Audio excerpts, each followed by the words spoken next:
ऐसा मौसम आ गया है, नहाने से पहले पानी के साथ 5 मिनट मुज़ाकरात करने पड़ते हैं। जब से पंजाबी फिल्में बनना काम हुई हैं तब से गंदम की पैदावार अच्छी हो रही है, वरना आधा खेत तो हीरोइन नाच नाच कर तबाह कर देती थी। लोग कहते हैं कि मोहब्बत के रास्ते में हर वक्त दर्द ही मिलता है। सोच रहा हूँ इस रास्ते पर मेडिकल स्टोर खोल लूँ, बहुत चलेगा। एक निशई से पूछा गया, आप आने वाली नस्ल को क्या पैगाम देना चाहेंगे? निशई, अगर मेरी माने तो ना आए, हालात बहुत ख़राब हैं। अगर मुल्तानी मिट्टी से वाकई रंग हो रहा होता तो आज सारे मुल्तान के लोग अंग्रेज होते। लड़की की उम्र पूछने से बेहतर है आप इसको आंटी बोल दें, जवाब में खुद बता देगी। हेलो, मैं तो अभी 17 साल की हूँ। शुक्र है मोबाइल का ज़माना है, वरना आशिकों और मशूकों ने बुला करने की बजाय कबूतर ही कत्ल कर देने थे। दिल करता है तेरे पास आऊं, तेरे पास आकर रुक जाऊं, ना बैठूं ना बोलूं, बस तेरी आंखों में लीमू निचोड़ कर भाग जाऊं। आशिक वो नहीं होता जो अपने महबूब के ना मिलने पर रोए, आशिक वो होता है जो अपने महबूब की शादी पर जाए, शादी खाए और एक और कर बनसा कर आए। जवानी में अन्नी पा के रखो ताकि बुढ़ापा किस्से सुनाते हुए गुजर जाए। मुझे कहती है हजारों मरते हैं मुझ पर, मैंने भी बोल दिया पगली, सस्ती चीज़ों के गाज वैसे भी ज़्यादा होते हैं। गली गली जिसका दिल चाहता है बच्चों का स्कूल खोल लेता है, जिससे खवातीन को मोबाइल इस्तेमाल करने के साथ साथ टीचर बनने के अनमोल मौके मिलते हैं। फिर वही टीचर तारीफ रकम करती हैं। ऐसी एक टीचर का बच्चों के लिए बनाए हुए टेस्ट मुलाजा फरमाएं। चाइना कौन से मुल्क में वाक़या है? ग्रीन कलर कौन से रंग का होता है? 14 अगस्त किस तारीख को आता है? टमाटर को उर्दू में क्या कहते हैं? जहांगीर के मकबरे में कौन दफन है? इंतज़ार में खड़े एक साहब फ़ोन बूथ के अंदर खड़े दूसरे साहब से बोले, माफ़ कीजिएगा आप आधे घंटे से फ़ोन हाथ में लिए खड़े हैं और आप बोल भी नहीं रहे। दूसरे साहब, मैं अपनी बीवी के साथ बात कर रहा हूँ।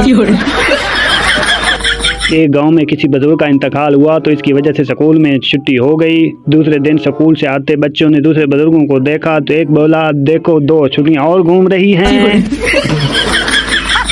3 आदमी आपस में बैठे अपने दुखों की दास्तान सुना रहे थे। पहला, मैं 3 साल से अफ्रीका के जंगलों में रहा हूँ। दूसरा, मैं 5 साल से अरब के सहराओं में रहा हूँ। तीसरा, बहुत ही दुखी अंदाज में, मैं 20 साल से अपनी बीवी के साथ रह रहा हूँ।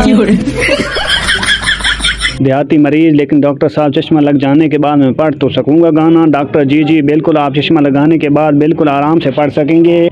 मरीज, चलो शुक्र है, वरना मैं इन अनपढ़ आदमी इस उम्र में कहाँ स्कूलों में दाखिले लेता फिरता।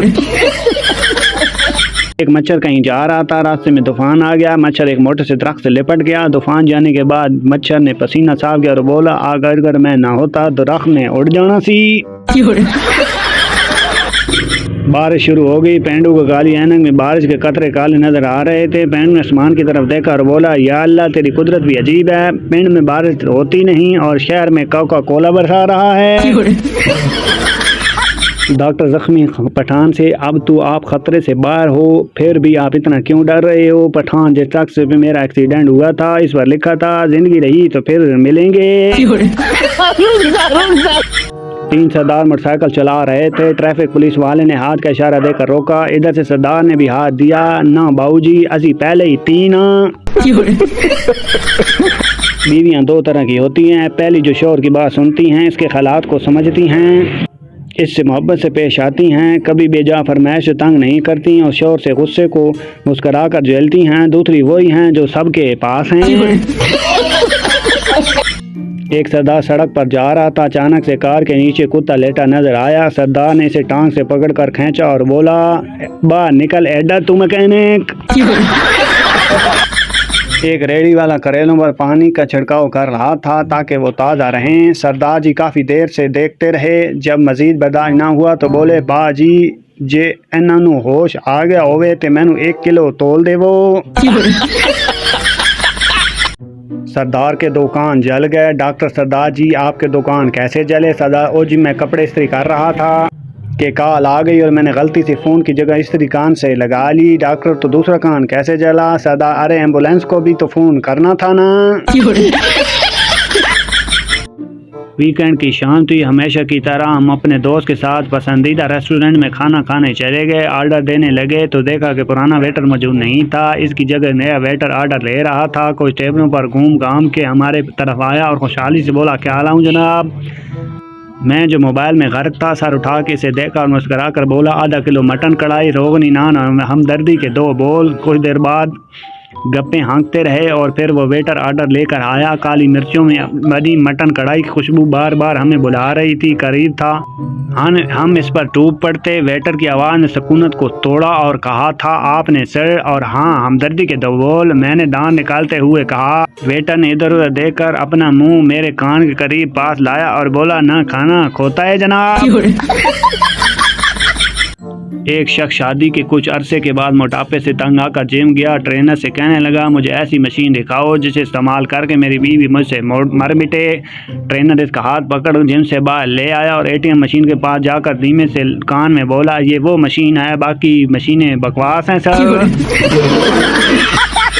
एक आदमी आधी रात के वक्त एक वीरान गली से गुजर रहा था। अचानक इसने एक मकान से बातें सुनने की आवाज़ सुनी। कोई शख्स दूसरे शख्स से कह रहा था, नहीं नहीं, पहले बाजू काटो, गला बाद में काट लेना। इतना सुनना ही था कि इसने दौड़ लगाई और सीधा नज़दीकी पुलिस चौकी पहुंच गया और जाकर सीधी सारी बात बता दी। जब पुलिस इस आदमी के मकान में पहुंची और अंदर से आवाज़ आई, दर्दी बैठे कपड़े सी रहे थे। उम्मीद करता हूँ आज की वीडियो आपको बहुत पसंद आई होगी और आप फ़नी लतीफ़ों की वजह से महसूस हुए होंगे। अगर वीडियो आपको अच्छी लगी, फ़नी लतीफ़े आपको अच्छे लगे तो हमारे चैनल को सब्सक्राइब, हमारे वीडियो को लाइक ज़रूर किया करें और कमेंट सेक्शन में अपनी राय का इज़हार ज़रूर किया करें। और वीडियो बनाने का मकसद सिर्फ़ और सिर्फ आपको एंटरटेन करना होता है, आपके चेहरों पर हंसी लाना होता है। और आपको आपके दिल में कोई भी किसी किस्म की परेशानी हो तो आपको हमें महसूस करना होता है। हमारा मकसद किसी किसी शख्सियत या किसी के बारे में कोई इस तरह की चीज़ फैलाना या उसकी इज़्ज़त ख़राब करना नहीं होता। Thank you so much.